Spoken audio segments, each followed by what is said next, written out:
Здравствуйте, в студии Николай Борисов и обзор чрезвычайных происшествий.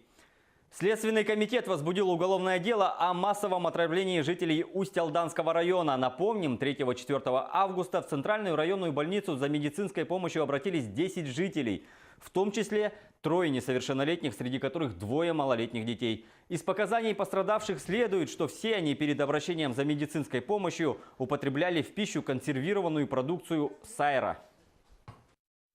В ходе выезда на место происшествия следователям Следственного комитета России установлено одно из мест, где закупались пищевые продукты. Сайра натуральная с добавлением масла балтийское. Это торговая точка «Успех» села Кептени Усть-Алданского района. При проверке условий хранения пищевых продуктов нарушений со стороны магазина не выявлено.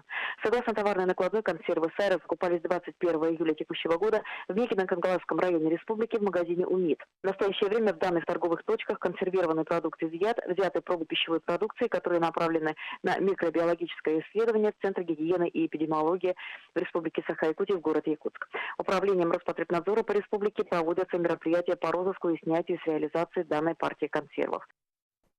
Также Следственный комитет возбудил уголовное дело о смерти рабочего на стройке. Напомним, на строителя с 9-го этажа упал шлакоблок. Происшествие случилось 6 июля на стройке дома по улице Петра Алексеева в столице республики. Мужчина 1985 года рождения погиб на месте. В ходе проверки следователи выяснили, что на стройке застройщиком ООО «Голдлайн» было допущено нарушение правил безопасности.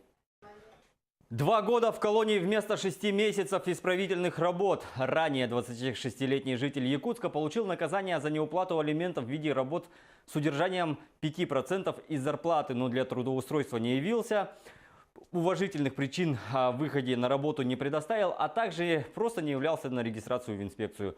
Он был дважды предупрежден о замене исправительных работ более строгим видом наказания. В итоге молодой мужчина его и получил. Житель Якутии получил штраф 10 тысяч рублей за продажу препаратов для роста мышц. Как сообщает пресс-служба Якутского горсуда, продавец сам был потребителем анаболиков. Ранее в интернет-магазине он купил вещества для личного употребления. Затем он разместил объявление о продаже веществ в интернете.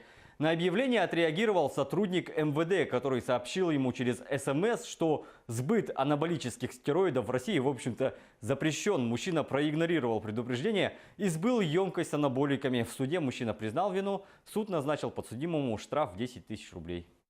Госинспекторы охраны природы выходят на усиленный патруль по пресечению незаконной охоты. Делается это в преддверии осенне-зимнего сезона. Как сообщили в Минприроды Республики, во время рейдов особое внимание будет уделено пресечению охоты с использованием запрещенных способов и орудий, куда входят использование световых устройств, транспортных средств и электронных устройств, имитирующих звуки животных. Штрафы составляют до 4 тысяч рублей для физических лиц, до 20 тысяч для должностных лиц и штраф 500 тысяч рублей грозит юридическим лицам.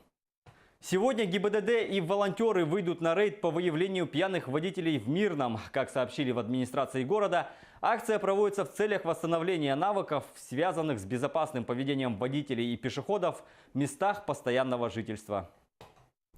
Покушение на президента Венесуэлы Николаса Мадуро организовали участники движения сопротивления, заявил в интервью Рейтер бывший начальник полиции одного из городов страны. Мадуро не пострадал в результате атаки дронов во время военного парада 4 августа. Экс-полицейский, а ныне активист оппозиции Сальваторе Лучезе утверждает, он и его единомышленники составили заговор против президента-социалиста. Рассказывает Сергей Берец.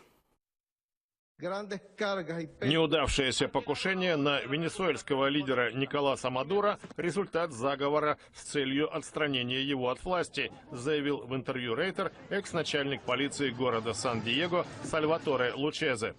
По его словам, атака дронов со взрывчаткой во время военного парада в Каракасе спланирована и проведена участниками движения сопротивления.